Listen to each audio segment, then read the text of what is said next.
అన్నమయ్య జిల్లా పుంగనూరులో బీసీవై జాతీయ అధ్యక్షుడు రామచంద్ర యాదవ్ గన్మెన్ సూసైడ్ చేసుకున్నారు. మృతుడు సీఆర్పీఎఫ్ కానిస్టేబుల్ కె చెన్నారెడ్డిగా గుర్తించారు. పుంగనూరు టీచర్స్ కాలనీలో అద్దెగదిలో చెన్నారెడ్డి నివాసంలో ఉంటున్నారు. రామచంద్ర యాదవ్ ఇంటి సమీపంలో ఈ ఘటన చోటు చేసుకుంది. ఘటనపై సమాచారం అందుకున్న పోలీసులు డెడ్ బాడీని పోస్ట్ మార్టం కోసం తరలించారు. ఆత్మహత్యకు గల కారణాలపై విచారణ చేపడుతున్నారు. కుటుంబ కలహాలే సూసైడ్ కు కారణం అంటున్నారు రామచంద్ర యాదవ్. చెన్నారెడ్డి స్వస్థలం అనంతపురం జిల్లాలోని రేగడి కొత్తూరు కాగా తండ్రి పేరు కుమ్మరి రంగారెడ్డి.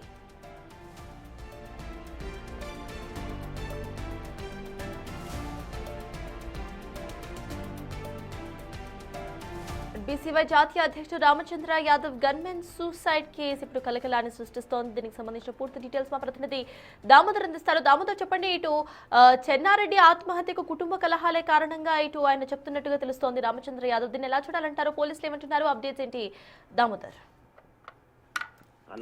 అన్నమయ్య జిల్లా పొంగనూరులో బీసీవై పార్టీ అధినేత అయిన రామచంద్ర యాదవ్ సిఆర్పిఎఫ్ కేంద్ర బలగాలకు సంబంధించి సెక్యూరిటీ కొనసాగిస్తుంది. ఇందులో భాగంగా సిఆర్పిఎఫ్ కానిస్టేబుల్ సుబ్బారెడ్డి కూడా విధుల్లో ఉన్నాడు. ఆయన ఏదైతే నిన్న సాయంత్రం 7:30 గంటల సమయంలో రామచంద్ర యాదవ్ ఇంటి సమీపంలో టీచర్స్ కాలనీలో ఏదైతే సిఆర్పిఎఫ్ వారి కోసం ఒక గదిని రామచంద్ర యాదవ్ అద్దెకు తీసుకున్నాడు. అందులో ఆయన 7:30 గంటల సమయంలో బెడ్షీట్స్ తో ఉరివేసుకొని ఫ్యాన్ కు ఉరివేసుకొని ఆత్మహత్య చేసుకున్నాడు. ఆ తర్వాత సుమారు 9 గంటల సమయంలో మిగతా వారు గుర్తించి వెంటనే పోలీసులకు సమాచారం ఇవ్వడంతో పోలీసులు వచ్చి ఘటనా స్థలంలోనే మృతదేహాన్ని పోస్ట్ మార్టం కోసం ఆసుపత్రికి తరలించారు. ఈ సందర్భంగా సిఐ సుబ్బరాయుడు మాట్లాడుతూ ఏదైతే సుబ్బారెడ్డితో పాటు అతని కుటుంబ సభ్యుల్లో కూడా ఈ టెండెన్సీ కొనసాగింది. గతంలో సుబ్బారెడ్డి తండ్రి రంగారెడ్డి సోదరుడు కూడా ఈ విధంగా ఆత్మహత్య యత్నానికి పాల్పడ్డారు.